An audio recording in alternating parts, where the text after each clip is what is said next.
We have to put extra pressure on Putin. And it's only when the President has put pressure on Putin that he's actually shown any inclination to move. So we have to ramp that pressure up. I think it's important to have this conversation in the context of what's happened in recent weeks. We saw damage and bombing to the British Council in Kyiv. These are targets that it was thought until recently were not targets that would be hit. The British Council, the European Union Embassy, the Council of Ministers, where President Zelensky's ministers' work was hit. Again, these were thought to be places that wouldn't be hit. And then the incursion into Poland last week.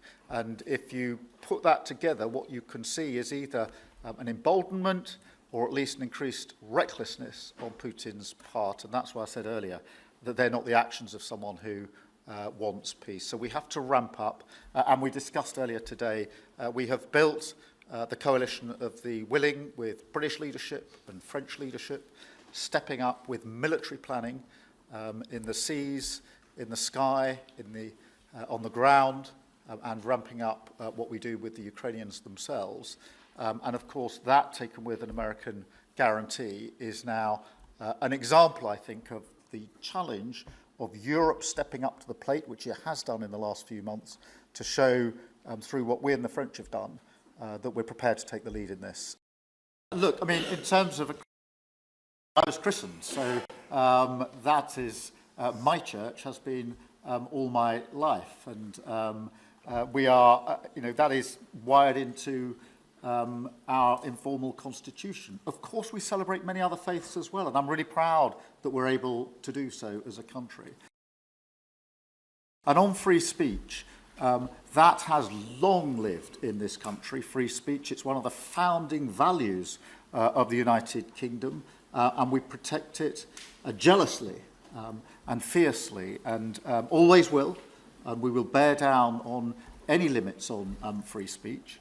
I draw a limit between free speech and the speech of those that want to peddle paedophilia and suicide social media to children, and therefore I'm all for free speech.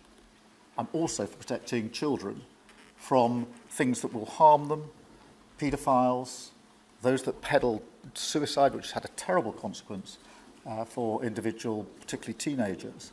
And so that's the balance we strike. But we have had freedom of speech in this country for a very long time, and we will always protect it. Thank you. Well, let me be really clear about Hamas. They're a terrorist organisation who can have no part in any future governance in Palestine. And what happened on October the 7th was the worst attack since the Holocaust.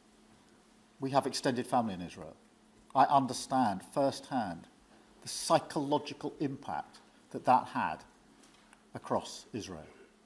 So I know exactly where I stand in relation to Hamas. Hamas, of course, don't want a two-state solution. They don't want peace. They don't want a ceasefire. So I'm very clear where I stand on Hamas. Okay. On the question of recognition, I made my position clear at the end of July as to the timing, which has got nothing to do with this state visit, and I've discussed it with the President, as you would expect, amongst two leaders who respect each other and like each other and want to bring about a better solution in the best way that we can. Thank you so much. Can I